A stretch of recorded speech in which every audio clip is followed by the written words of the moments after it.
vlerat të ushtrisë shqiptare të Kosovës, të cilat nuk mundet askush të zgjbaj, e provon kot dhe ofendon kot, por kur e shoh dhe ndëgjoj si ofendohet familja Jashari, si ofendohet familja Haradini, si ofendohet familja të dëshmorëve, të veteranëve, e kështu me radhë, është për çdo shqetësim.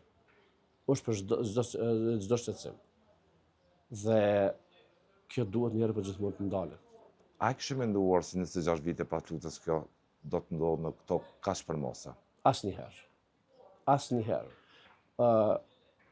Ndoshta kisha me thonë tash në kohën e fundit kur I lexoj mesazhet, ofendimet nga disa individ, po e quaj kushtimisht që inexistent, për I profileve të më të ndryshme, të rreme, por dikush më shefet pas tyne. Dhe kjo më jep me kuptu që këtu disa individ kanë për qëllim të degradojnë historinë e ushtrisë shqiptare, historinë e Kosovës. Dhe ne nuk do të lejojmë.